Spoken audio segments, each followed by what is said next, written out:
जी lecture number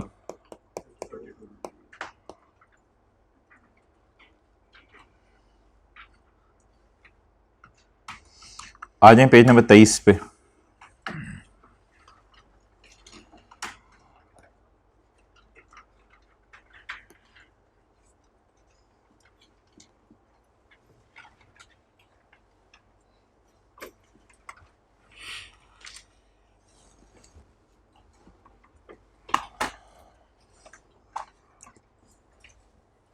क्या आपने कभी देखा है जिंदगी के किसी मोड़ पे कोई बंदा किसी के तरफ जाए पूरे खानदान को लेके और उसके अंदर कुछ खूबियां देख के फिर डिसीजन ले?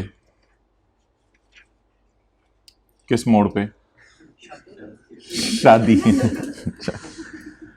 तो क्या जब रिश्ता ढूंढने जा रहे हो तो ये चीजें देखी जाती हैं? Integrity, objectivity, confidentiality, competence, behaviour. तो चलें, वो बात तो आपने अपनी कर दी। ये जरा बता दें ये किस कॉन्टेक्स्ट में यूज होगा? पेज 23 पर ये कौन किस में क्या खूबियां देखने लगा है?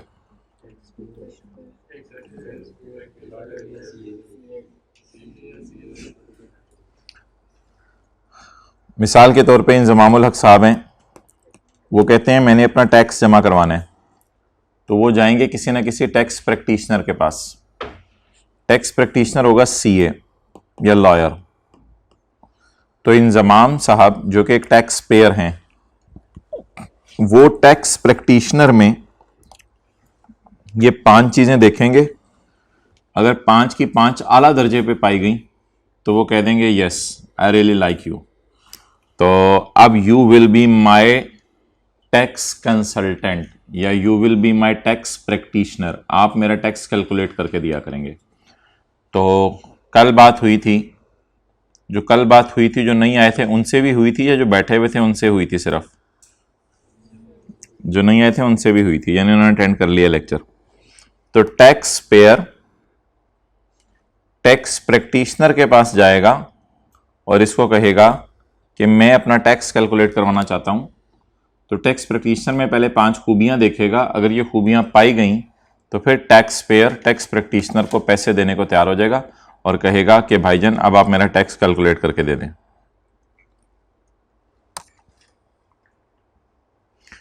फॉलोइंग आर द 5, अच्छा, ethics for tax practitioners. Tax practitioners कौन है? सीए और lawyers. Following are the 5 mental principles of fundamental following are the 5 fundamental principles of ethics for tax practitioners. Integrity, कौन किस में इंटेग्रिटी देख रहा है? टैक्स पेयर टैक्स प्रैक्टिशनर में इंटेग्रिटी देख रहा है। The tax practitioner should be straightforward and honest. Tax practitioner यानी CA should be straightforward and honest. Straight forward क्या सीधा चलता हो? In all professional and business relations, he must act honestly and with integrity. Only few tax laws should be followed properly. All tax laws should be followed properly. He should not misuse the money given by his client. Client कौन है? Tax payer. जो tax payer आपको पैसे दे उसको आपने use करना है, miss use नहीं करना। अच्छा, मिस यूज का क्या मतलब हो सकता है? मिसाल के तौर पे 30 सितंबर को टैक्स जमा करवाना है। मैं ये कहता हूं कि इंजमामुल हक का टैक्स 30 सितंबर को हुकूमत के खजाने में पहुंचना चाहिए। चार्टर्ड अकाउंटेंट ने 22 सितंबर को उससे टैक्स ले लिया कि मैं जाके नेशनल बैंक में आपके लिए जमा करा देता हूं, और 8 दिन पैसा खुद इस्तेमाल किया और फिर बाद में पैसा अरेंज करके कहीं से 30 सितंबर को हुकूमत के खजाने में जमा करा दिया। बज़ाहिर तो काम सही किया, लेकिन वो जो 8 दिन पैसा खुद यूज़ किया ये बात उसने इंजमाम को नहीं बताई और इंजमाम से पहले पैसे पकड़ लिए और खुद अपने कारोबार में डाल डूल के एडजस्ट करता रहा। तो ये जो काम किया है इसने मनी को यूज़ किया है या मिस यूज़ किया है? मिस यूज़ किया। He should not misuse the money given by his client for payment of tax. He chartered accountant, तो chartered accountant should not misuse the money given by his client for payment of tax. Next, objectivity, neutral रहना। Chartered accountant should not allow bias, it should not allow conflict of interest. Conflict of interest वही है जो कल आपको बताया था। 2 बातें होती हैं, एक क्या थी? पब्लिक ड्यूटी, और दूसरा क्या था? Private interest. बोल रहे हैं वो लोग जो कल नहीं आए थे, ये भी साथ साथ बोल रहे हैं, जो चुप करके बैठे हुए हैं। पब्लिक ड्यूटी और प्राइवेट इंटरेस्ट। 55 मिनट का लेक्चर था जो उन्होंने लेना था, उसमें भी 10-15 मिनट गप्पें थी। पब्लिक ड्यूटी और private interest.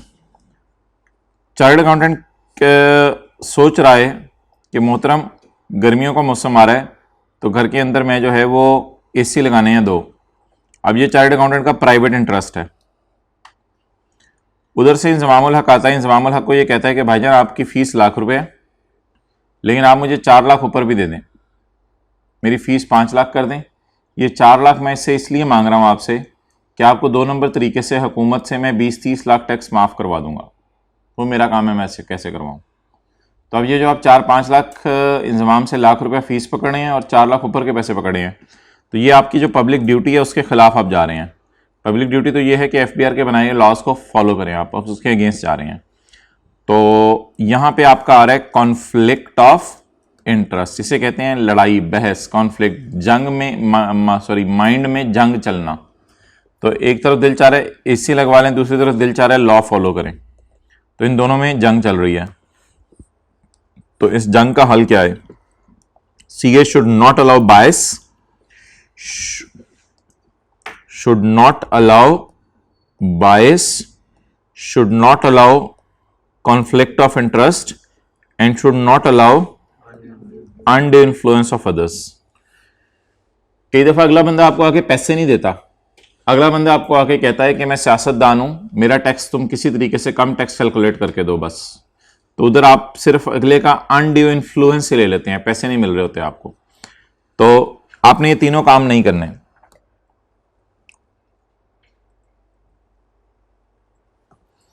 CA should not allow bias, CA should not allow conflict of interest, and CA should not allow undue influence of others। और ये कई दफा दूसरों का इंफ्लुएंस इतना ज्यादा छा जाता है आपके दिमाग पे कि ये ओवरराइड कर जाता है, ये छा जाता है आपकी प्रोफेशनल और बिजनेस जजमेंट पे। प्रोफेशनल जजमेंट आपकी कह रही होती है ऐसा ना करो, लेकिन वो अगले का प्रेशर इतना ज्यादा होता है कि आपके माइंड पर छा जाती है ये चीज। और अगर आपके माइंड पर छा जाए तो ऑब्जेक्टिविटी वायलेट हो गई, और अगर आपके माइंड पर नहीं छाई तो ऑब्जेक्टिविटी कंप्लाई हो गई। कॉन्फिडेंशियलिटी का क्या मतलब है? जो इंजमामुल हक ने उसको डेटा दिया है वो उसी की हद तक रखे, किसी और क्रिकेटर को ये डेटा बताने की जरूरत नहीं है। The tax practitioner should keep all information confidential acquired in professional and business relation. The information received from the client, client कौन है? Taxpayer. The information received from client should not be disclosed to anyone. ये information आपने किसी को बतानी नहीं है। दीवारों के भी आपको पता कान होते हैं, तो ये इंफॉर्मेशन आपने किसी को बतानी नहीं है। Unless it is required by बाजी, बाजी से मुराद कोर्ट लॉ। अनलेस के बड़ी बाजी कहते हैं कि मुझे बता दो, यानी कोर्ट कह दे, हाई कोर्ट कह दे, सुप्रीम कोर्ट कह दे मुझे बताओ, फिर आपको बतानी पड़ेगी, वरना नहीं। Further the information obtained from client should also not be used for personal benefit. आपने पर्सनल बेनिफिट के लिए भी नहीं उस इंफॉर्मेशन को यूज करना। मिसाल के तौर पे आप पीटीसीएल का टैक्स कैलकुलेट कर रहे हैं, चार्टर्ड अकाउंटेंट। अब पीटीसीएल का टैक्स कैलकुलेट करते हुए आपको पीटीसीएल के प्रॉफिट्स पता चल गए। अब जब आपको पीटीसीएल के प्रॉफिट्स पता चल गए तो इस मौके पे आप खड़े होकर सोच रहे हैं कि यार मुझे तो पीटीसीएल के प्रॉफिट पता चल गए हैं, तो मैं अभी तक लोगों को तो पता नहीं चले क्योंकि सिर्फ मुझे पता है, तो मैं पीटीसीएल के शेयर्स खरीद लूँ। तो फिर आपने पीटीसीएल के शेयर खरीद लिए, तो इसका मतलब है वो इन्फॉर्मेशन जो पब्लिक को नहीं पता चली थी, आपको पता चली थी, आपने उसको अपनी ज़ात के लिए इस्तेमाल किया है। ये भी एक ब्लंडर है। Further information obtain from client किसी को बतानी भी नहीं है और अपनी ज़ात के फायदे के लिए भी इस्तेमाल नहीं करनी। या आप अपने थर्ड पार्टी, अपने दोस्त को मशवरा दे दिया कि भाईजान आप पीटीसीएल के शेयर खरीद लें, तो ना आपने अपनी ज़ात को फ़ायदा देने कॉन्फिडेंशियल इन्फॉर्मेशन यूज़ करते हुए, ना आपने किसी थर्ड पार्टी को फ़ायदा देने कॉन्फिडेंशियल इन्फॉर्मेशन यूज़ करते हुए।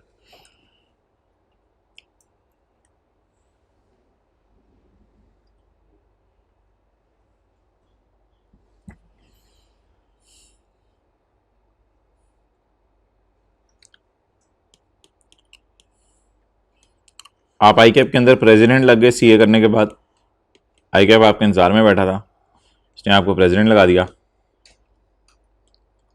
आपका बेटा सीए कर रहा था,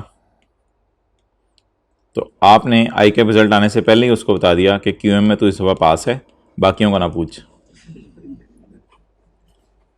अच्छा जी, professional competence and due care, ऊपर देखें, professional competence and due care. कोई बाहर के मुल्क की कंपनी आई और उसने आके आपको ये कहा कि मोहतरम आप हमारा टैक्स कैलकुलेट कर दें, तो चार्टर्ड अकाउंटेंट ने कहा कि मोहतरम कोई मसला ही नहीं, आप बैठें, कोई मसला ही नहीं, अभी टैक्स कैलकुलेट हो जाएगा, 2-3 दिन दें मुझे।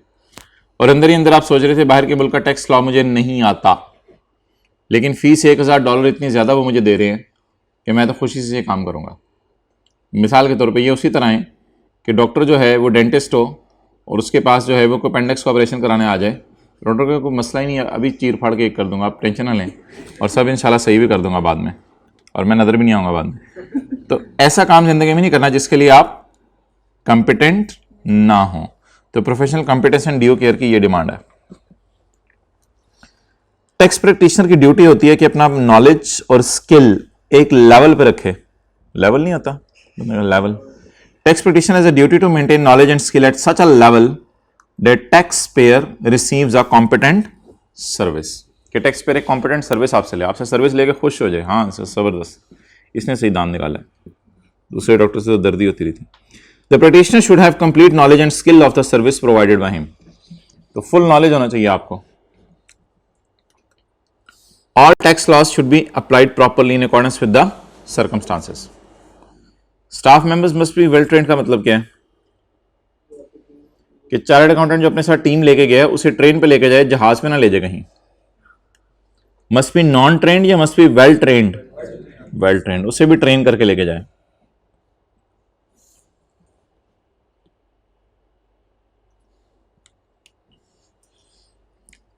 बिहेव,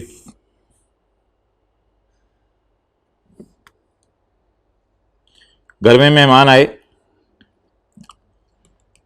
अम्मी ने चाय और बिस्किट जो है वो रखे, और अभी मेहमानों ने बिस्किट खाने शुरू नहीं किए, आपने पहले ही बिस्किट जो है वो पकड़ के खाने शुरू कर दिए, तो ऐसी सूरत के अंदर आपको दूर से आवाज़ आएगी, बिस्किट तो गायब हो गया, आपको दूर से आवाज़ आएगी बिहेव, तो ये अम्मी आवाज़ देंगी आपको।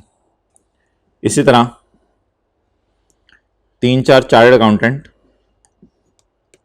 किसी शादी पे गए हुए थे, एक ही टेबल पे बैठे हुए थे, और दूसरी टेबल पे डॉक्टर्स बैठे हुए थे कुछ, तो जैसे ही खाना शुरू हुआ तो चार्टर्ड अकाउंटेंट्स ने तीनों ने 2-2 प्लेटें हाथ में पकड़ी, और पहले बोतलें पहले ही अरेंज करके रखी हुई थी 2-2 अपने पास, और डॉक्टर्स इनको देख रहे हैं कि रश कम हो जाए तो हम जाएंगे आराम से, खाना तो खा ही लेना है, वो भी 10 बजे तक टाइम है, बंद भी हो जाए कोई मसला नहीं, खाना आराम से खा लेंगे। और ये चार्टर्ड अकाउंटेंट भाग भूग के जो है, एक की कमीज़ की को सालन पड़ा हुआ, दूसरे का कोई और मसला हुआ, तो लोग कहेंगे यार इससे बेहतर था कि सीए ना ही करते ये। तो सीए करने के बाद और सीए करने के दौरान यू शुड अवॉइड हरकतें, आपने हरकतें नहीं करनी विच डिस्क्रेडिट द प्रोफेशन, जिससे प्रोफेशन के नाम पर आंच आए। तो ये अभी से सोच लें फिर। अच्छा, the practitioner should avoid actions which discredit the profession.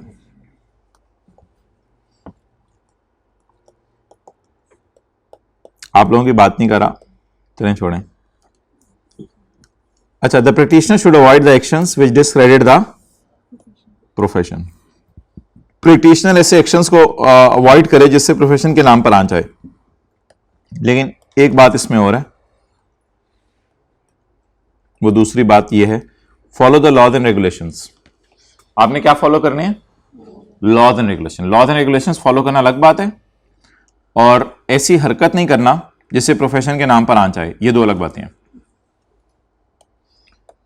He should follow the code of ethics developed for tax practitioners। वो code of ethics ICAP ने हमारे सिलेबस में डाल दिया है, अगले सफ़े पे है, वो कल पढ़ेंगे। तो he should follow the code of ethics developed for chartered accountants। He should behave with courtesy with the people। आएँ, बैठें, तशरीफ़ रखें, ये नहीं कि आएँ क्या ठोंसेंगे आप, He should behave with courtesy with the people. So that was a complete picture of ethics for tax practitioners. Now come towards taxpayers. जो आखिरी चीज हमारी रह गई है, taxpayers.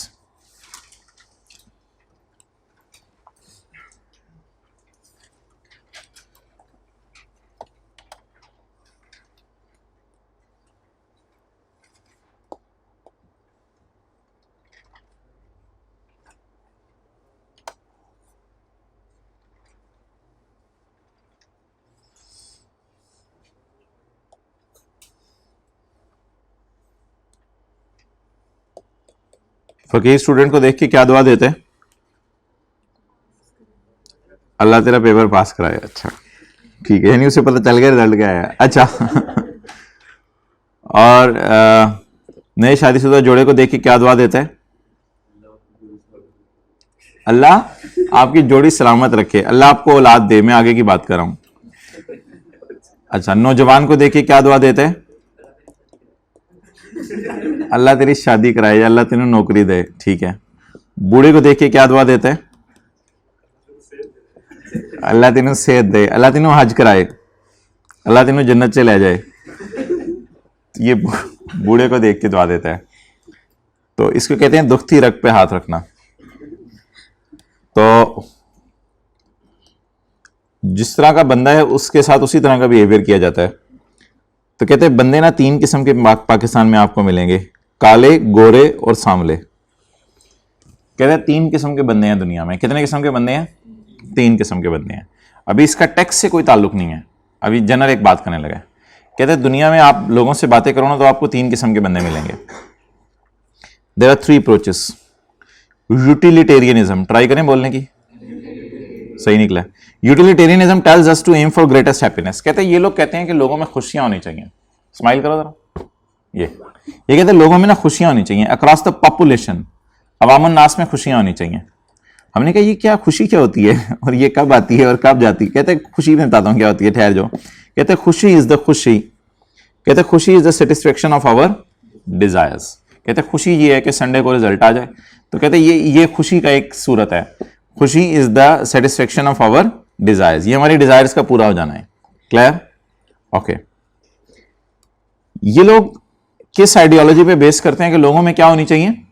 खुशियां होनी चाहिए. लेकिन एक और आइडियोलॉजी है, एक और सोच के लोग हैं, एक और फिरके के लोग हैं पाकिस्तान में. वो कहते हैं भाईजान खुशी इतनी इंपॉर्टेंट नहीं है. किसी काम को इस वजह से नहीं करना कि इसमें खुशी मिल रही है, बल्कि किसी काम को इस वजह से करना कि ये हमारी ड्यूटी है. अब अगर कॉलेज वालों ने कह दिया कि 3 दिन ईद की छुट्टियां हैं और उसके बाद अगले दिन आपने आना है, तो वह ड्यूटी है मेरी. उसमें ये नहीं कि मैं खुश हूं या नहीं हूं या किससे हूं.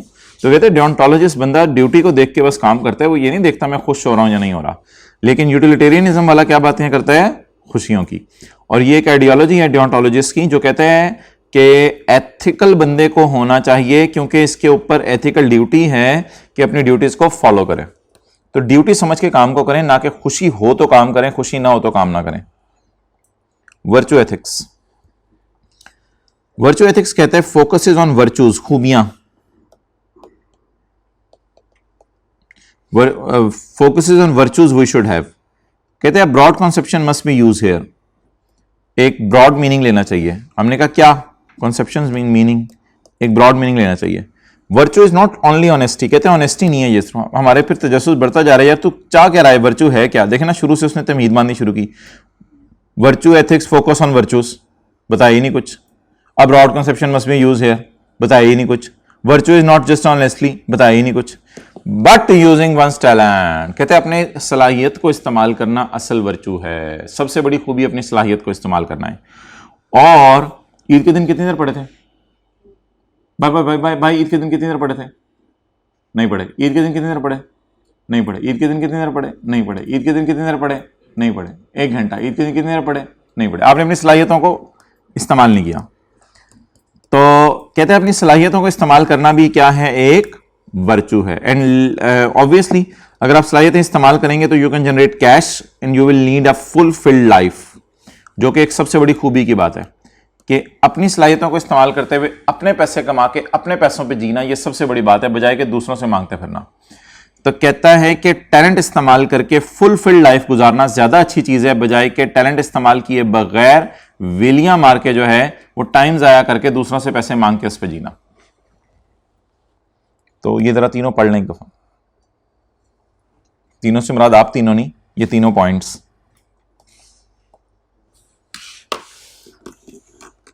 अब उम्मीद है इंशाल्लाह मंडे से तो क्लासें भर जाएंगी, तो मंडे को फिर कर लेते हैं, ईद वाले कपड़े पहन के आइएगा, ठीक है? डन? पहले एग्री करो मेरे से, फिर आगे चलूंगा मैं।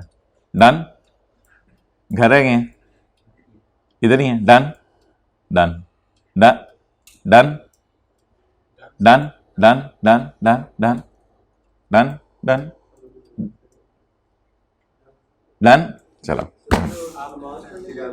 अच्छा जी, पढ़ें जी। Utilitarian, utilitarian tells us to aim for greatest happiness across the population. Happiness is the satisfaction of our Dzire.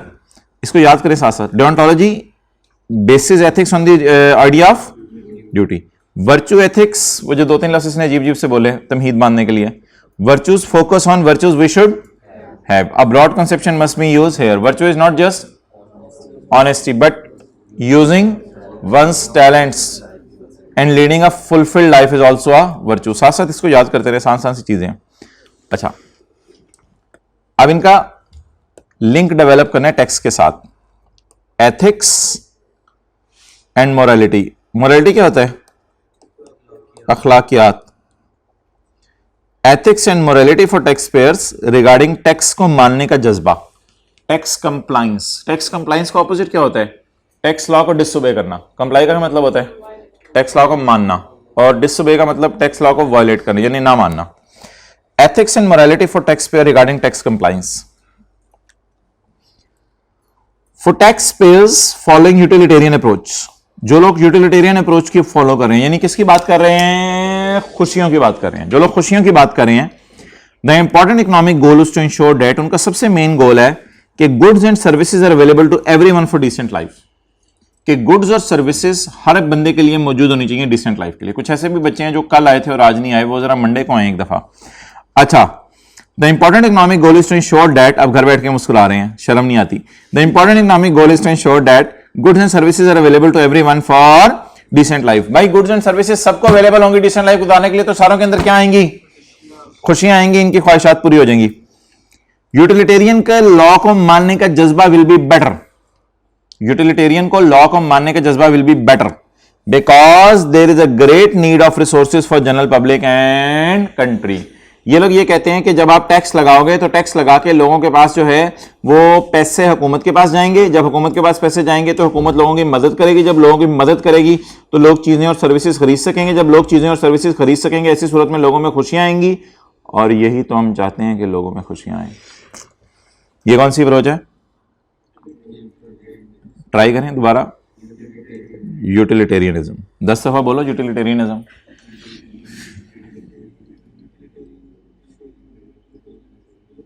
आप ट्राई करो।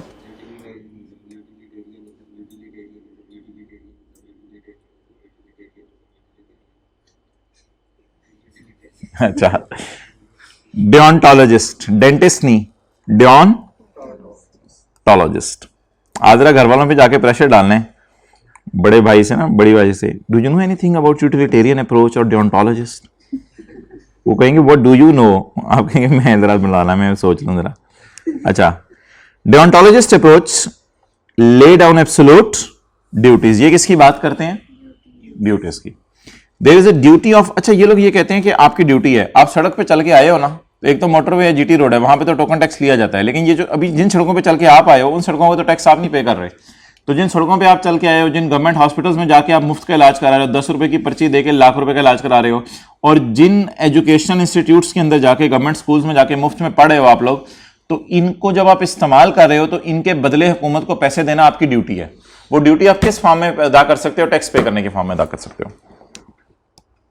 Deontologist approach lay down absolute duties. There is a duty of individual to pay for social resources. आपकी जिम्मेदारी है कि आप किसका पे करें? Social resources. जो कौन आपको मुहैया कर रही है? Government. The one who uses a public hospital, the one who uses a public road should pay for it. इसको चाहिए कि इनके लिए क्या करें? पे करे. So this approach says that it is the जिम्मेदारी ऑफ टैक्स पेयर टू पे tax for use of public facility. तो आज आके इसने सारा फोकस अपना किस पे रखा हुआ है, बोले ड्यूटीज के ऊपर. और इसका फोकस ऊपर वाले का किसकी तरफ था, हैप्पीनेस की तरफ. Virtue ethics. वर्चू एथिक्स से one should use one's talents to the full. आप अपनी सलाहियतें पूरी इस्तेमाल करें.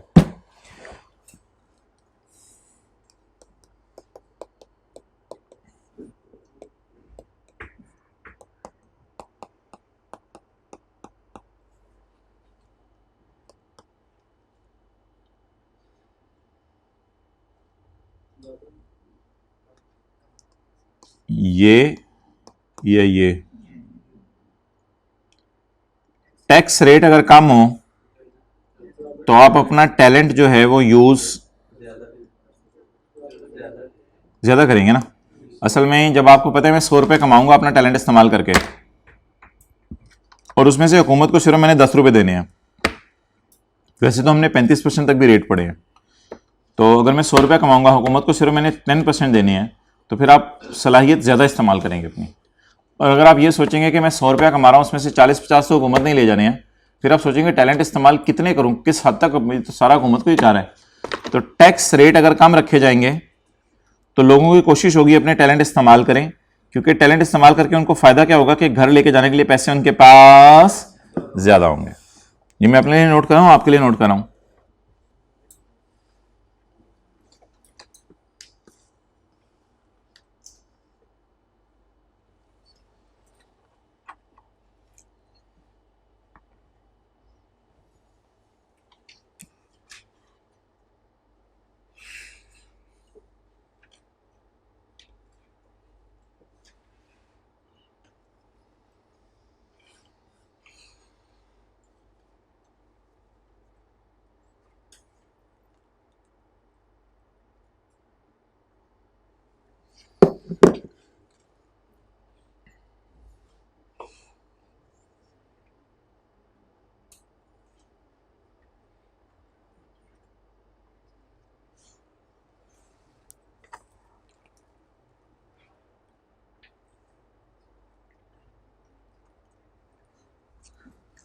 पढ़ें जी.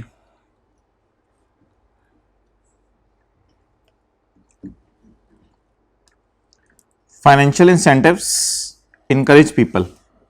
फाइनेंशियल इंसेंटिव्स क्या करते हैं, इनकरेज करते हैं लोगों को टू यूज देयर टैलेंट्स. पैसा लोगों को इनकरेज करता है. फाइनेंशियल इंसेंटिव क्या होता है, पैसा. पैसा encourage people to use talent, but very high tax rate reduce those. लेकिन अगर आप टैक्स रेट ज्यादा कर देंगे तो पैसा कम लोगों के पास जाएगा. तो जब पैसा कम लोगों के पास जाएगा तो लोग कहेंगे मैं टैलेंट इस्तेमाल नहीं करूंगा. दोबारा पढ़ लें. पैसा encourage people to use their talent. इसलिए आप क्या करें, टैक्स रेट क्या रख दें, कम, ताकि लोग टैलेंट ज्यादा इस्तेमाल करें. पैसा encourage people to use talents but very high tax rate reduce the incentive. Another, अच्छा अब अगली बात शुरू कर दी. Another virtue is charity. एक और खूबी क्या होनी चाहिए बंदे में, चैरिटी. इधर इन द फॉर्म ऑफ कैश या इधर इन द फॉर्म ऑफ टाइम. या आप चैरिटेबल ऑर्गेनाइजेशन को पैसे दे दें, पैसे नहीं है तो आप टाइम दे दें. The more take home cash people have. More take home cash कब होगा, जब टैक्स रेट कम होगा. The more take home cash people have, the more charities they can and also find time to perform the charity work. और tax कम होने का एक और फायदा. अब a third खूबी is independence. It is good to live on others' money. No. It is good to live on own money. Lower tax rate make independence easy. Tax rate lower होंगे तो independence क्या हो जाएगी, easy हो जाएगी. तो इसमें भाईजान इसने 3 बातें की हैं.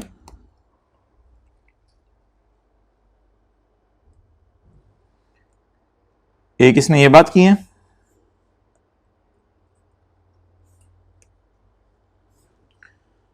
तो ये 3 बातें इसने की हैं. इन 3 बातों को जरा याद कर लें. Virtue ethics says one should use one's talents to the full. पैसा encourage people to use talents, पैसा इंकरेज करता है लोगों को क्या यूज इस्तेमाल करने पे, but very high tax rate पैसे को कम कर देगा। जब हाई टैक्स रेट होंगे तो पैसा कम हो जाएगा, जब पैसा कम होगा तो लोग गमगीन हो जाएंगे फिर दोबारा। अनदर खूबी इज चैरिटी, इधर इन द फॉर्म ऑफ और in the form of time. The more take home cash people have, लोगों के पास ज्यादा पैसे होंगे घर लेके जाने के लिए, the more charities they can afford and also they will find the time to perform charity work. A third virtue is independence. It is good to live on own money. Low tax rate make independence easy. अब हुकूमत को पैसों की जरूरत पड़ी security बेहतर करने के लिए, लोगों को सेहत देने के लिए, सेहत कार्ड देने के लिए और एजुकेशन सर्विस देने के लिए, या हुकूमत को जरूरत पड़ी पैसों की पुअर को हेल्प करने के लिए। तो जरा आप पढ़ के देख लें इन तीनों अप्रोचेस वालों ने टैक्स देना क्यों पसंद किया।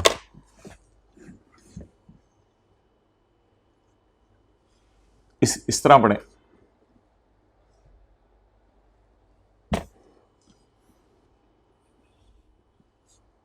जल्दी।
पढ़ें।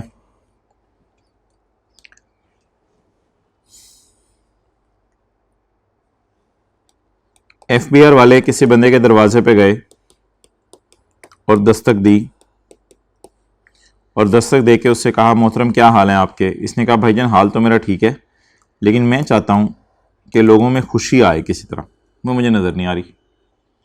तो एफबीआर वालों ने कहा कि मोहतरम हम ये चाहते हैं कि आप हमें टैक्स दें ताकि हम लॉ एंड ऑर्डर बेहतर करें, लोगों को सेहत मुहैया करें और लोगों को एजुकेशन दें। ये तीनों काम जब हम कर देंगे तो लोगों में खुशियाँ आएंगी। तो जब लोगों में खुशियाँ आएंगी तो आप भी ये चाहते हैं खुशियाँ आएँ, हम भी ये खुशियाँ आएँ चाहते हैं। तो ये बंदा भागा भागा गया, घर में जितने पैसे पड़े हुए थे ला के दे दिए। ये मैं अपनी तरफ से टैक्स देने को तैयार हूँ, आप तो मेरी वाली सोच रखते हैं तो कोई मसला नहीं। तो विल अप्रूव टैक्स, ये बंदा टैक्स देने को तैयार हो जाएगा। Because more goods and services will be available resulting in increase in happiness amongst the people. इधर भी बात हो सकती थी लेकिन पता नहीं आई कि आपने क्यों नहीं किताब में डिस्कस किया हुआ। वर्चू एथिक्स वाले के पास गए एफबीआर वाले, और एफबीआर वालों ने कहा मोहतरम हम जो है वो चाह रहे हैं कि हेल्थ केयर दें लोगों को ताकि लोग अपने टैलेंट इस्तेमाल करें। हम चाह रहे हैं लोगों को एजुकेशन दें ताकि लोग अपने टैलेंट इस्तेमाल करें। इस बंदे ने कहा अच्छा आप टैलेंट्स की बात करते हो, टैलेंट्स के तो मैं भी हर वक्त सोचता रहता हूँ टैलेंट इस्तेमाल करें। तो इसका मतलब है कि एफबीआर वालों ने अपनी सोच फ़कीर की तरह उसकी सोच के साथ मैच कराई ताकि वो बंदा खुश हो एफबीआर वालों की बात से, और फिर एफबीआर वालों ने इससे टैक्स मांगा। विल अप्रूव टैक्स, कहते हैं मैं भी टैक्स देने को तैयार हूँ because this will enable people to lead prosperous lives and utilize their talents to full. अच्छा अब एफबीआर वाले एक बंदे के घर गए और उससे पूछा कि तुम्हारा क्या हाल है। उसने कहा मैं खुशियां चाहता हूं। तो एफबीआर वालों ने कहा भाईजान हम चाह रहे हैं कि गरीब लोगों की मदद करें ताकि वो खुश हों। इसने कहा आप तो बड़ा कमाल काम कर रहे हैं, यही मैं भी चाहता हूं। उसने कहा मैं भी टैक्स देने को तैयार हूं क्योंकि इससे ये होगा कि इक्वल डिस्ट्रीब्यूशन ऑफ वेल्थ होगी, अमीरों से पैसा गरीबों के पास जाएगा एंड हैप्पीनेस छाएगी अमंग्स पॉपुलेशन। एफबीआर वाले अगले बंदे के घर गए, अगले बंदे के घर दस्तक दी, उससे ये कहा कि हम चाहते हैं कि हम गरीबों की हेल्प करें आप सोचो जरा, गरीबों की हेल्प करना कितनी बड़ी ड्यूटी है आपकी। इसने कहा मेरी बहुत बड़ी ड्यूटी है ये। तो उन्होंने कहा ठीक है, विल अप्रूव टैक्स, मैं भी टैक्स देने को तैयार हूं, because it is our duty to take care of poor, क्योंकि ये हमारी ड्यूटी है कि गरीबों की मदद करें। और जब वर्चू एथिक्स वाले के पास गए, उसने कहा कि मैं भी टैक्स देने को तैयार हूं गरीबों की मदद करने के लिए, बिकॉज टेकिंग केयर ऑफ बदकिस्मत इज इट सेल्फ आ खूबी। बदकिस्मत लोगों की मदद करना अपने अंदर ही एक बहुत बड़ी खूबी है। लेस फॉर्चुनेट, बदकिस्मत लोगों की मदद करना अपने अंदर ही एक बहुत बड़ी खूबी है। तो कहते हैं ये भी मैं करने को तैयार हूं। तो तीनों अप्रोचेस वालों को छोड़ना नहीं हमने, तीनों अप्रोचेस वालों को उनकी बातें करके, उनके माइंड सेट को सामने रख के उनसे क्या मांगना है, टैक्स मांगना। चलें जी, अल्लाह का शुक्र है मेन चीज़ आपकी ओवर होगी। अब आगे साल आसान आसान सा है, ये कुछ 5-6-7 लाइनें पढ़ के हम फिर ख़त्म करते हैं आज। मोरालिटी फॉर सिटीजन टू पे टैक्स इज जस्टिफाइड। कहता है अब मैं अखलाकियात सिटीजन्स की जो हैं उनके मुताबिक आपसे बात करूं तो टैक्स देना जस्टिफाइड है। क्यों जस्टिफाइड है? Government is able to provide proper infrastructure, हुकूमत प्रॉपर इंफ्रास्ट्रक्चर सबको दे सकती है इस वजह से, सड़कें वगैरह सब। And government is able to provide level playing field to all, और सारे लोग आपस में मुकाबले में आके एक दूसरे से खेल सकते हैं और प्रॉपर तरीके से जिंदगी को एंजॉय कर सकते हैं। जी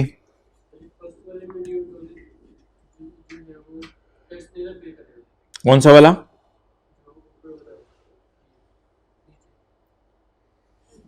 ये वाला? इसमें कौन टैक्स पे नहीं करेगा? नहीं नहीं, पे करेगा। मैं कैसा इधर लिखा जा सकता है, पता नहीं आई कैप ने क्यों नहीं लिखा हुआ। वो भी कहेगा मेरी ड्यूटी है। नहीं, लेकिन यूज तो कर रहे हैं ना वो ये चीजें। अच्छा अच्छा जी, टैक्स अवॉइडेंस और टैक्स इवेजन।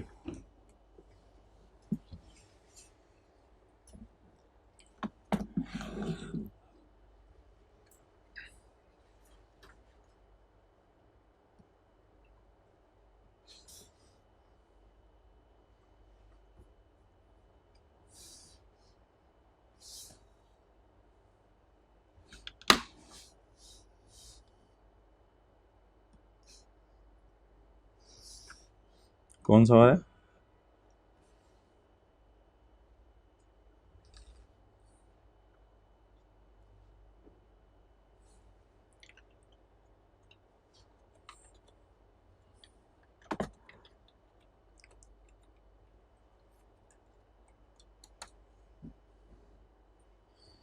अच्छा, जेल रोड की बाहर से तस्वीर नजर आ सकती है हमें, जेल रोड की?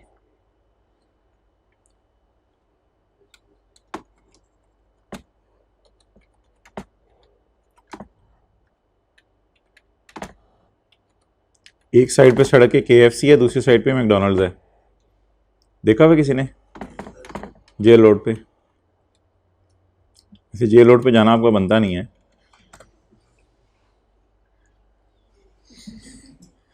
जेल जेल रोड पे जाना चाह रहे हैं हम। ये रेस कोर्स लिख दें। ये वैसे KFC तो जेल रोड वाला ही है, लेकिन ये सड़क नहीं दिखा रहा हमें। चलें छोड़ें, सिर्फ क्या लिखें? रोड लिख दें सिर्फ, जेल रोड सिग्नल।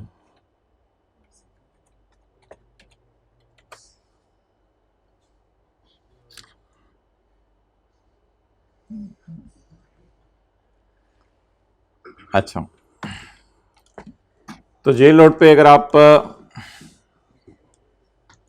अपनी ये खाला के घर से मामू के घर जा रहे हो आप, तो रास्ते के अंदर आपको इशारा मिलता है, इस साइड पे मैकडोनल्ड्स है, इस साइड पे KFC है।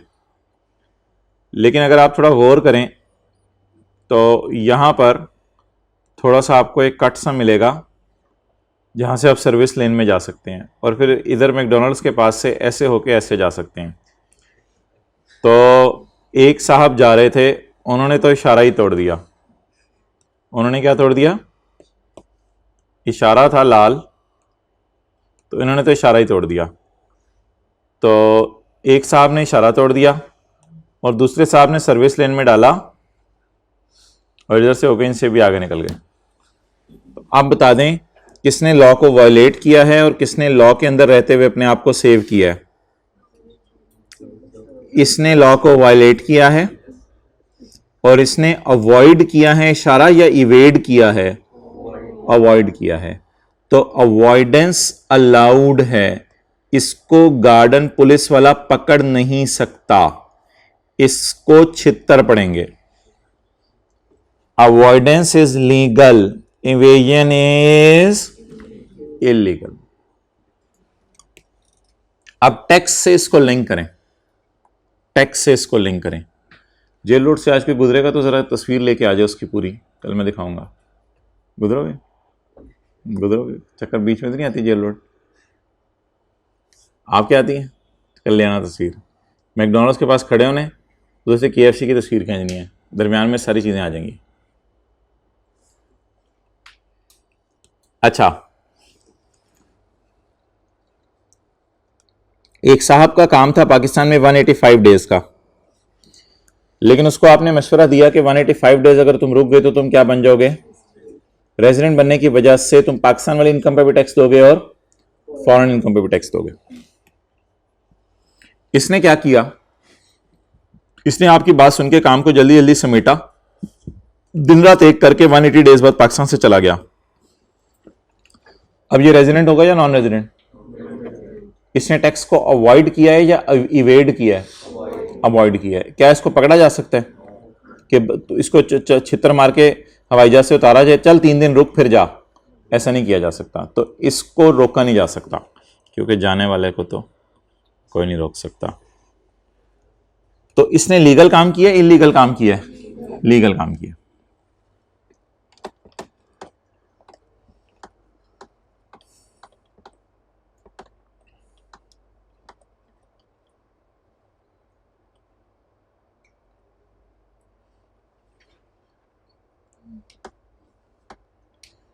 किधर है चैप्टर 4?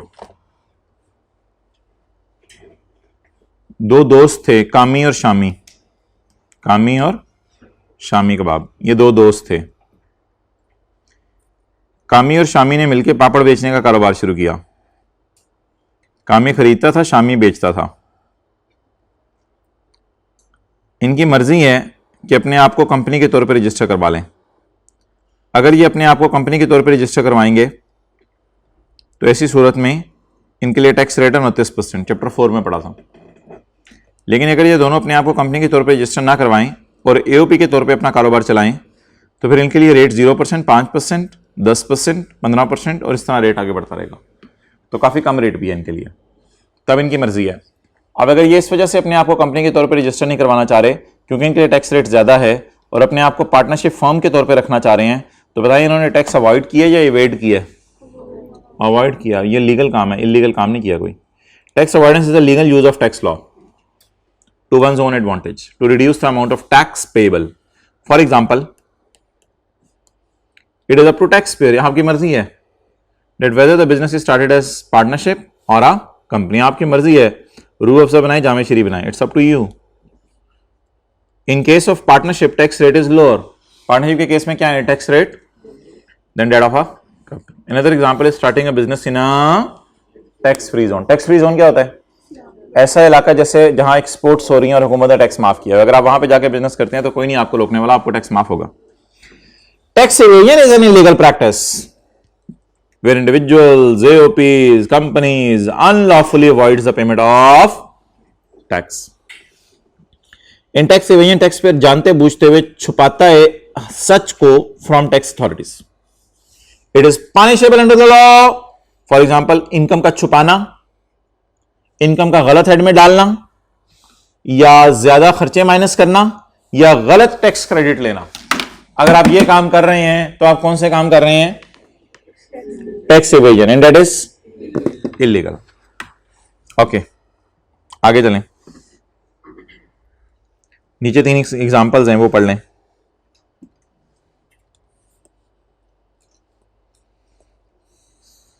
और बताएं ये वर्णन से इवेजन है।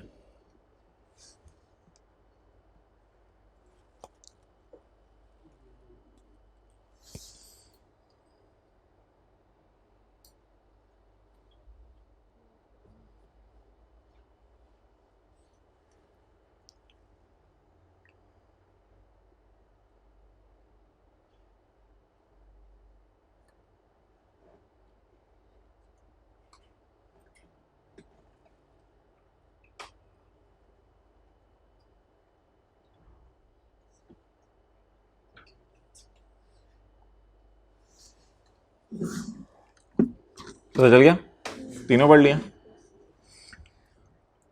ए का बिजनेस जूते मारने के, जूते बेचने का, उसने सेल किए हैं 20 मिलियन के जूते, लेवल चेक करें, 20 मिलियन के जूते ही बेच दिए हैं, और सारे पैसे उसने बैंक लॉकर में छुपा दिए। बैंक अकाउंट में जो पैसे होते हैं वो हुकूमत को पता होते हैं, बैंक लॉकर में तो पैसे नहीं पता होते। बैंक लॉकर तो सिर्फ बैंक को पता होता है, बैंक लॉकर एक अलग चीज़ है, बैंक अकाउंट में नहीं, बैंक लॉकर में छुपा दिए उसने, सारे पैसे छुपा दिए हैं। तो बताएं, पैसे छुपाना it is tax evasion and a criminal act. अच्छा, अब होता यह है कि इन पैसों से फिर आप कोई चीज़ खरीद नहीं सकते, क्योंकि अगर आप पैसों से कोई चीज़ खरीदेंगे तो हुकूमत पूछेगी ये पैसे कहाँ से आए थे आपके पास। जैसे नवाज शरीफ से पहला सवाल ये नहीं हुआ था कि आपने क्या कमाया, उनसे पहला सवाल हुआ था कि आपने फ्लैट कहाँ से खरीदे, तो फिर बताना पड़ा कि क्या क्या कमाया। तो इसलिए हुकूमत ये सवाल नहीं पूछती आपसे क्या कमाया, हुकूमत पूछती है ये कहाँ से खरीदा आपने, फिर आपको बताना पड़ता है कि वहाँ से कमाई करके खरीदा। So he can not buy any asset from this money unless he declares this income and pays tax on it. Mister B ने अर्न किया 50 मिलियन, लेकिन उसने बताया है, डिक्लेयर किसको किया होगा, एफपीआर को। He declared only that income which is verifiable from bank. उसने सिर्फ 36 मिलियन बैंक में रखवाई है, जो एफपीआर को बता दिया है। बकाया पैसे उसने छुपा दिए किसी सेपरेट अकाउंट में, कोई अपने पीएन के गार्ड के नाम का अकाउंट खुलवा के, किसी दोस्त के नाम का अकाउंट खुलवा के पैसे उसमें रखवा दिए हैं, और वो इसने छुपा दिए हैं पैसे, हुकूमत को बताए नहीं। So it is evasion. C ने अर्न किया कितना, उसने 37 मिलियन के खर्चे रिकॉर्ड किए हैं यूजिंग लीगल टैक्टिक्स। लॉ को फॉलो करते हुए उसने 37 मिलियन के खर्चे रिकॉर्ड किए हैं। बताएं, लीगल टैक्टिक्स यूज करते हुए खर्चे रिकॉर्ड करना जुर्म है या अवॉइडेंस है? It is avoidance which is legally permissible. अच्छा, अब हम आखिरी बात करने लगे आज की, वो ये कि अवॉइडेंस और इवेजन का ताल्लुक इन तीन लोगों से कैसे होगा। तो उसमें यह बात याद रखिएगा, ये तीनों लोग इवेजन को नापसंद करेंगे, क्योंकि इवेजन तो क्या है, इलीगल। कोई बंदा भी बरमला या स्पेसिफिकली आगे बढ़ के ये नहीं कह सकता मैं इवेजन को पसंद करता हूं, क्योंकि इवेजन इज एक्सप्लिसिटली वाज़े तौर पे इलीगल है। तो इन तीनों को हम डिस्कस करेंगे in the context of tax avoidance. A utilitarian concern with aggregate welfare, ये लोगों के लिए एग्रीगेट वेलफेयर की बात करता है। Might be willing for tax avoidance, ये टैक्स बचाना पसंद करेगा, मारना नहीं, टैक्स बचाना पसंद करेगा। अगर टैक्स बचेगा तो पैसा लोगों के पास रहेगा, means it will not go to government. वैसे यहां पर ना थोड़ी अजीब से तरीके से वो लेके चला है, पिछले अजीब से तरीके से लेके चल रहा है, यहां अजीब से तरीके से लेके चला है। पीछे वो ये कह रहा था कि जब टैक्स आप पे करेंगे तो हुकूमत गरीबों में बांटेगी, जब गरीबों में बांटेगी तो गरीबों में खुशियां आएंगी, ये भी तो एक खुशी का तरीका है। लेकिन यहां खुशी की डेफिनेशन थोड़ी सी उसने बदलने की कोशिश की है, पता नहीं क्यों। यहां उसने पता क्या लिखा है, यहां उसने ये लिखा है कि अगर आप टैक्स बचाते हैं ना, मारते नहीं बचाते हैं, अगर आप टैक्स बचाते हैं तो बचाने की इसका एक ये भी तो इफेक्ट होगा कि टैक्स बचाने से जिन लोगों ने बचाया उनको खुशियां मिलेंगी, तो उनको भी खुशियां मिलेंगी, तो वो भी अच्छे खासे लोग होते हैं जो टैक्स बचाने वाले होते हैं, तो उनको खुशियां मिलेंगी, ये भी तो एक तरह की खुशी ही है।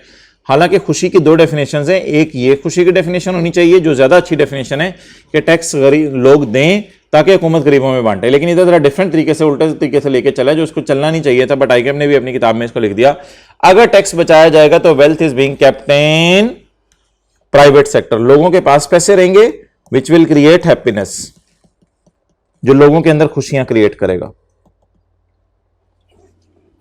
पता नहीं लिखते क्यों नहीं आप लोग,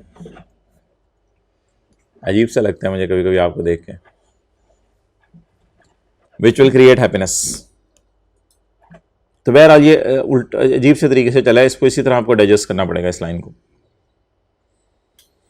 अच्छा, अगली बात बड़ी इंटरेस्टिंग है, अगला एक मसला उसने आपके सामने रखा है, उसका हल नहीं दिया, तो फिलहाल हम मसला ही याद करेंगे बस।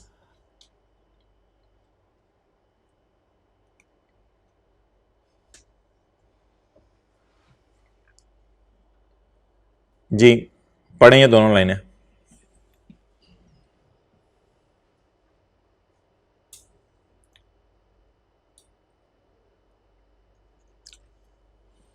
Rich people expert tax practitioners को हायर कर सकते हैं, middle class cannot hire expert tax practitioners.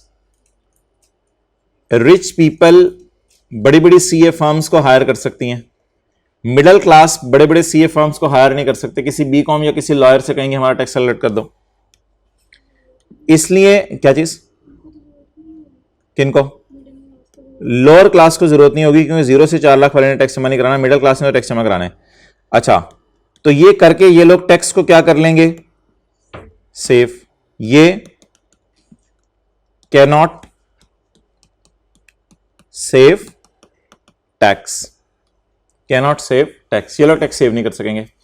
तो अमीर लोग अमीर सीएस को हायर करके, महंगे महंगे सीएस को हायर करके अपना टैक्स बचाएंगे, और गरीब लोग या मिडिल क्लास लोग महंगे सीएस को हायर नहीं कर सकेंगे और टैक्स बचा नहीं सकेंगे। सारी अवॉइडेंस की बात हो रही है। अवॉइडेंस के लिए भी अकल चाहिए, अवॉइडेंस के लिए भी अकल चाहिए, वरना हमारे जैसे सादा बंदा तो लाल बत्ती देके रुक ही जाता है।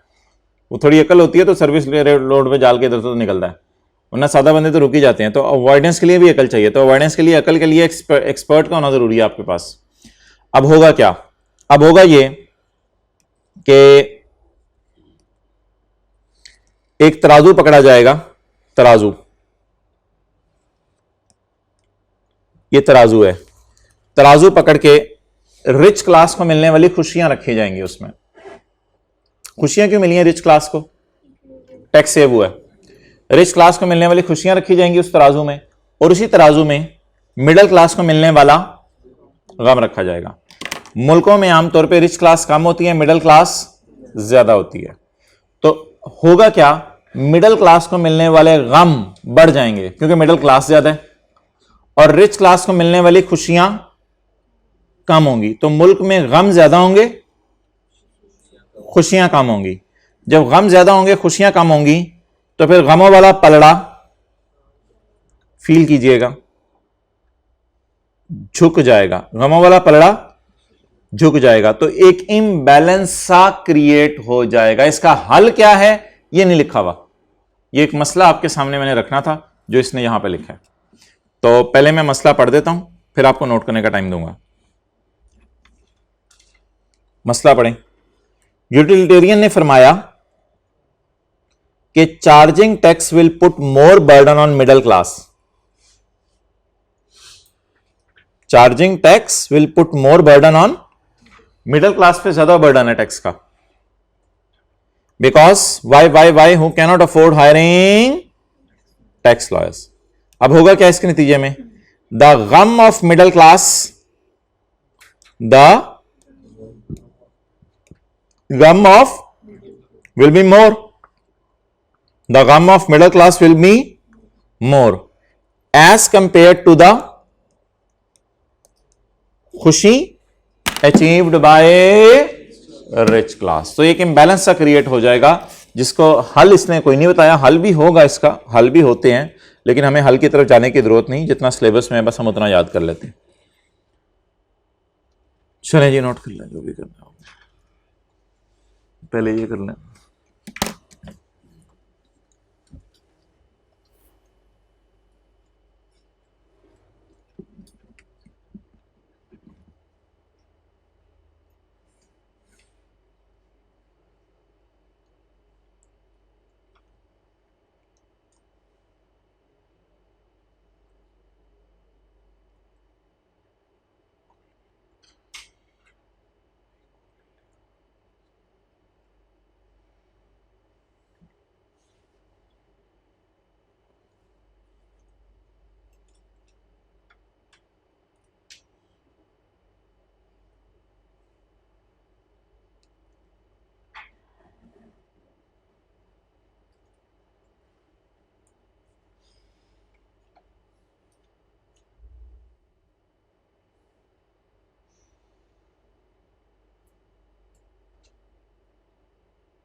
स्टेट टैक्स नहीं करेंगे तो क्या टैक्स एविजन करेंगे, टैक्स अवॉइडेंस करेंगे?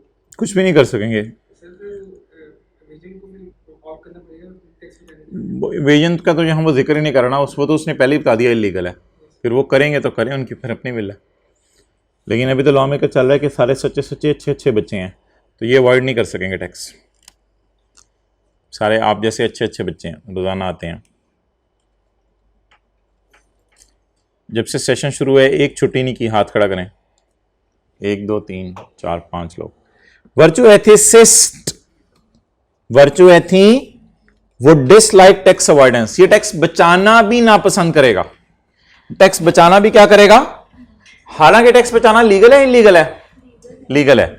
ये लीगल चीज को भी नापसंद कर रहा है। हमने कहा क्यों? कहते असल में बात यह है कि टैक्स में ना कभी कभी लॉ मेकर से गलतियां रह जाती हैं। तो जब टैक्स बनाते हुए लॉ मेकर से गलतियां रह जाती हैं ना, तो लोग उन गलतियों को पकड़ के उससे अपनी जात के लिए फायदा उठाते हैं। तो कहते हैं मुझे बड़ा अजीब सा लग रहा है कि मैं लॉ के अंदर मौजूद गलतियां सिर्फ इसलिए पकड़ूं और ढूंढूं कि मेरी जात को फायदा हो। कहते हैं मुझे तो अकेले में बैठ के ये सोच के भी शर्म आ रही है। कहते हैं मैं नहीं टैक्स बचाने बचाने के चक्रों में पड़ता, जो भी है मैं दे आता हूं। इट इज नॉट मुनासिब to misuse to exploit the rules knowing that one is exploiting it for oneself। Rules को इसलिए एक्सप्लॉइट करना कि अपनी जात को फायदा पहुंचे, कहते हैं ये तो मुझे अच्छा नहीं लग रहा। हाँ, लॉ में अगर गलतियां रह गई हैं तो कहते हैं लॉ मेकर की रूह को मैं समझ के टैक्स दे दिया करूंगा, वो जो लेना चाह रहे हैं मेरे से टैक्स। अगर लॉ में कोई गलती रह गई है तो मैं उसको सामने रख के जो है अपनी जात को फायदा नहीं दूंगा। कहते हैं मुझे बड़ा अजीब सा लग रहा है, अवॉइड करना। तो कहते हैं मैं तो डिसलाइक करता हूं अवॉइडेंस को। और पहला क्या कह रहा था? विलिंग फॉर टैक्स अवॉइडेंस, मैं बचा लूंगा टैक्स। अच्छा, आखिरी जी, अब ना इधर तरतीब थोड़ी आगे पीछे हुई है। डियोंटोलॉजिस्ट नीचे आ गया, वर्चुअल एथिक्स वाला ऊपर है, डियोंटोलॉजिस्ट नीचे आ गया। डियोंटोलॉजिस्ट दोनों बातें कर रहा है। Will not favour tax avoidance, इसका मतलब क्या होगा? इसका मतलब होगा विलिंग टू पे टैक्स, ऐसे ही ना। विल नॉट फेवर टैक्स बचाना, टैक्स बचाने की फेवर में नहीं है, तो इसका क्या मतलब होगा? विलिंग टू पे tax. But might not condemn it, लेकिन अवॉइड करने को बुरा भी नहीं कहता। यानी क्या मतलब है? वो बोले क्या मतलब है? नॉट विलिंग टू पे, ये बीच बीच में है, बीच बीच में है। कैसे? दोनों बातें करती, देख लें शायद। Will not favour tax avoidance, tax बचाने को पसंद नहीं करता। तो अगली बात क्या की? लेकिन बुरा भी नहीं कहता टैक्स बचाने को। इसका मतलब क्या आसान इंग्लिश में? पहली बात का मतलब क्या आसान इंग्लिश में? पहली बात का कि पे टैक्स करने को तैयार हूं मैं, और दूसरी बात का मतलब क्या है? कि पे करने को तैयार नहीं हूं। अब दोनों की कोई ना कोई एग्जांपल हो सकती है।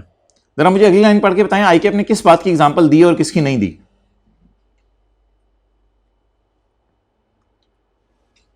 पहली बात की एग्जांपल है आगे, दूसरी बात की एग्जांपल है।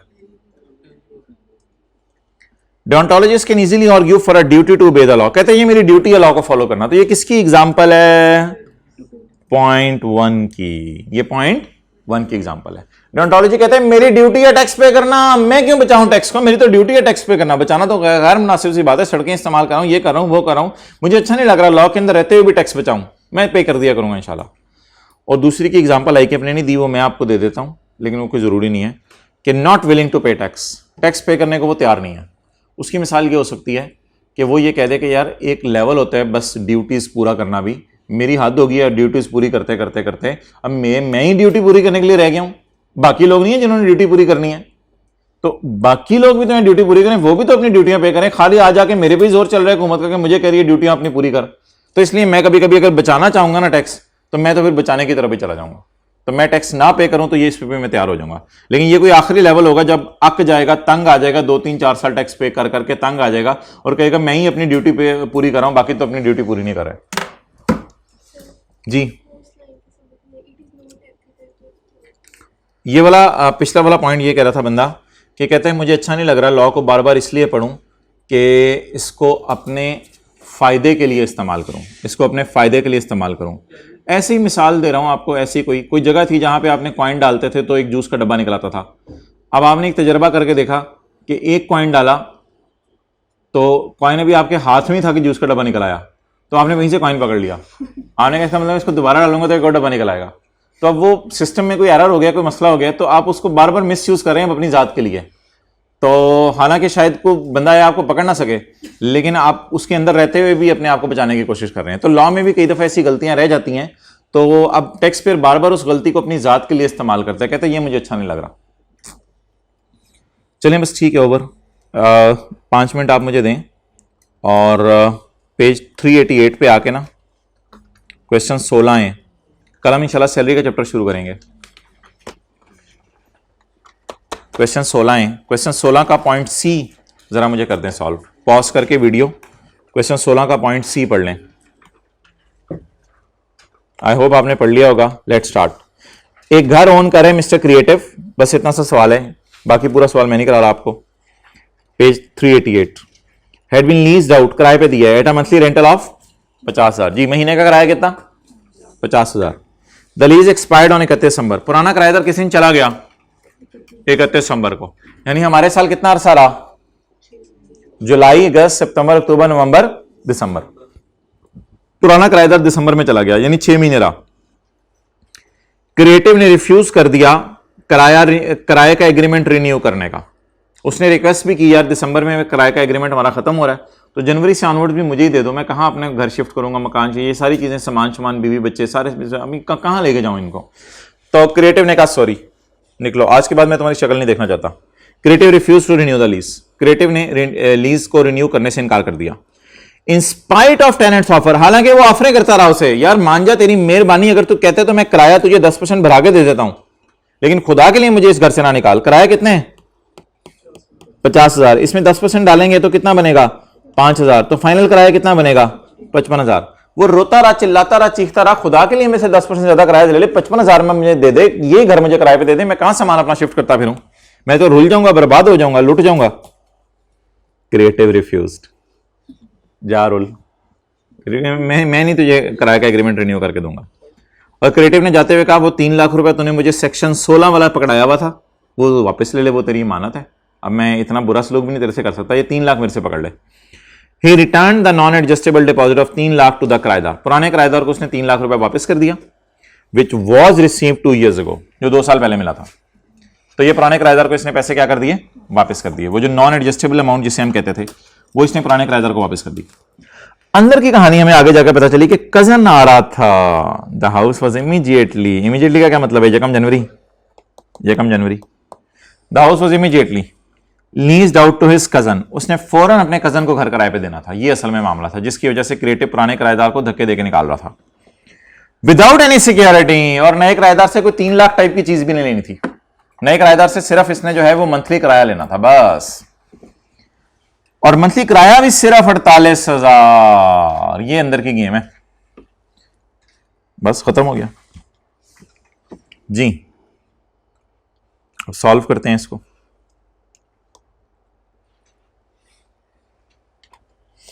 जी भाईजान बताएं, ग्रॉस रेंट जुलाई से दिसंबर तक का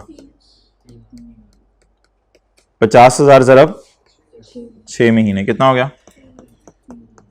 3 लाख ये हो गया। और जनवरी से जून तक का हायर ऑफ एक्चुअल और फेयर मार्केट रेंट।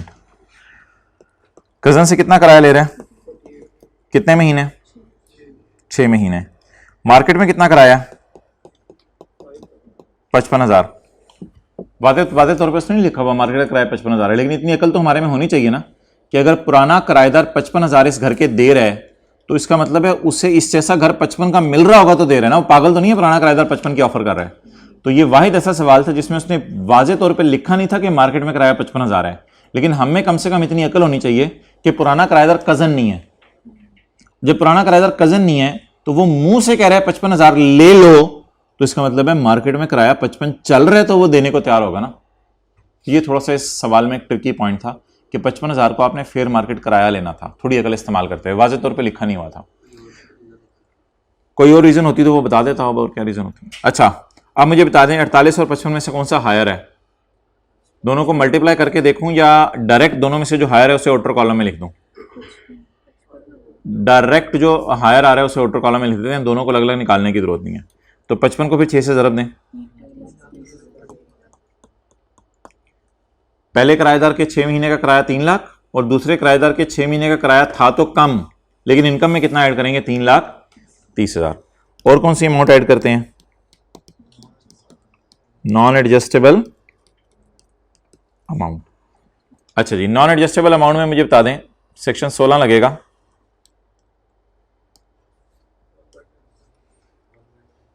कौन सा वाला सिनेरियो है? आ वाला, जा वाला, जा आ वाला? यार जा वाला तो नहीं ना, अब इसको जबरदस्ती जा वाला तो ना बनाएं। जा में यह था कि पुराने को 3 लाख वापस करते आप, जो कि कर रहे हैं, और फिर नए से 4-5 लाख पकड़ते, तो ये फिर जा और आ वाला सिनेरियो बनता। अब ये जा और आ वाला सिनेरियो कोई तुक नहीं बन रही इसकी। मैंने माना कि पुराना किराएदार जा रहे, नया आ रहा है, लेकिन पुराने को जब आप पैसे वापस कर रहे हैं तो नए से कुछ ले नहीं रहे, तो शायद ये 2 वाला सिनेरियो बनेगा जिसमें सिर्फ पुराना जा रहा है और जाने वाले को आप वापस कर रहे हैं, आने वाले से कुछ पकड़ नहीं रहे। अगर आने वाले से कुछ पैसे पकड़ते तो फिर कौन सा पॉइंट लगता? 3, 3, 3, लेकिन अभी कौन सा लगेगा? 2। क्यों? 2 की अंग्रेजी पढ़ें। Where non adjustable amount, where an amount which is not adjustable is refunded by owner to tenant on termination before 10 years, 10 साल से पहले उसे निकाल दिया, तो no portion shall be allocated to the year in which it is refunded. तो जिस साल इसको रिफंड किया उस साल कुछ भी इनकम में ऐड नहीं होगा। इसकी हमने एग्जांपल की थी 1A अगले सफे पे, जहां मैंने नॉन एडजस्टेबल अमाउंट लिख के 0 ऐड किया था। आप बता दें कितना ऐड करें इनकम में? पुराने को 3 लाख दिया, उस 3 लाख को 10 से डिवाइड करें, या नए से जो पकड़ा है उसमें से पुराने का ऑलरेडी टैक्स माइनस करें, क्योंकि कौन सा पॉइंट लगेगा? 16 का 2। इसलिए नॉन एडजस्टेबल अमाउंट को टोटली क्या करेंगे? इग्नोर करेंगे। क्लियर? क्लियर? टोटल माइनस क्या करना है? डिडक्शंस। कौन सी डिडक्शन है? सिर्फ रिपेयर अलाउंस। 6,30,000। मैंने वर्किंग 2 इसको इसलिए लिखा है कि वर्किंग 1 में कुछ डाटा ऊपर सवाल में था, वो मैंने यूज नहीं किया, वो सैलरी का था। जी कितना आ गया? 1 लाख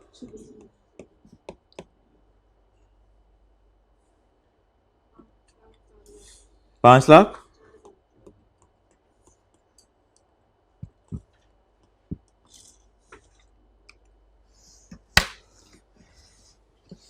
मंडे को हाथ खड़े करवाए जाएंगे जो लोग लाहौर के थे और फिर भी नहीं आए थे, और लाहौर के 100 किलोमीटर के रेंज वालों से भी,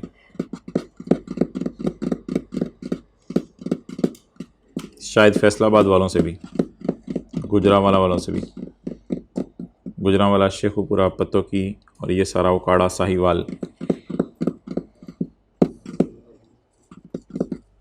चलें जी, ओवर। नोट कर लें।